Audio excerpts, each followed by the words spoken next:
Hello everyone, welcome to back my channel. Now in this video we talk about UP budget. जैसा कि आपको screen पे show हो रहा है, इस वीडियो को हम 2 पार्ट में पढ़ेंगे। ये फर्स्ट पार्ट है। यूपी बजट को स्टार्ट करने से पहले आप इस क्वेश्चन का आंसर दीजिए। कमेंट सेक्शन में इसका आंसर कमेंट करिए। Now who present the annual budget of Uttar Pradesh in state legislature. कौन सा ऑप्शन करेक्ट है? A governor of Uttar Pradesh, B chief minister, C finance minister of Uttar Pradesh, D speaker of legislative assembly.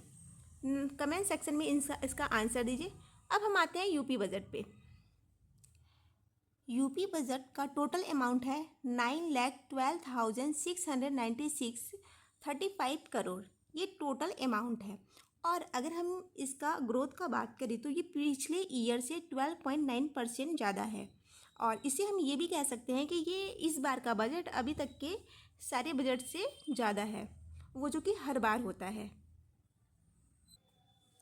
UP government का 1 trillion का target है 2029 तक कि 1 trillion complete करना है।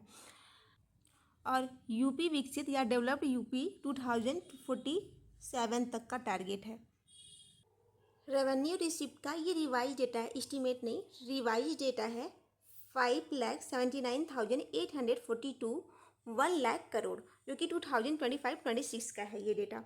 और इसमें इंक्लूड है 1,08,310 2 लाख करोड़ जो कि स्टेट टैक्स से आया है, एंड 3,92,317 6 लाख करोड़ ये सेंट्रल शेयर्स, सब्सिडीज और लोन से मिला है।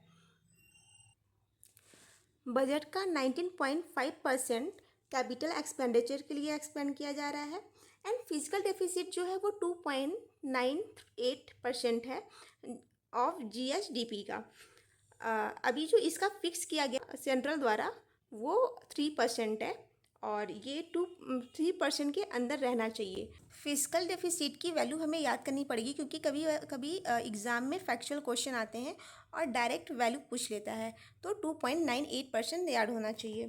अब स्टेट जीएसडीपी ये एस्टिमेट वैल्यू है 30.26 लाख करोड़, जो कि 2024-25 का है, और जो कि ये रिफ्लेक्ट करता है कि 13.4% की ग्रोथ हुई है। पर कैपिटा इनकम की वैल्यू पूछेगा तो 1,20,000 2025-26 का डेटा है ये के हिसाब से। अनएम्प्लॉयमेंट रेट डिक्रीज हुआ है 2.24%। अनएम्प्लॉयमेंट रेट डिक्रीज हुई है।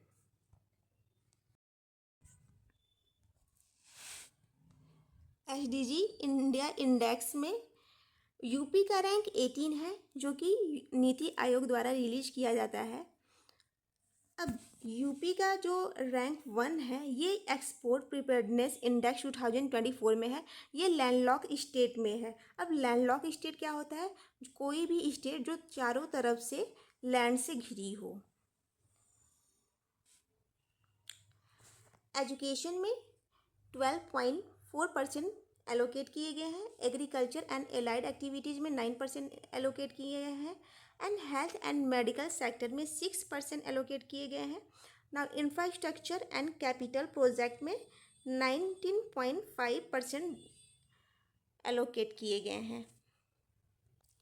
डेब्ट to SDG target, so reduce the debt ratio to approx 23.1% by end of the fiscal year। ये टारगेट है। अब सेकेंड, अब बाकी और चीज़ों को हम सेकेंड पार्ट में पढ़ेंगे। सो आज के लिए इतना ही।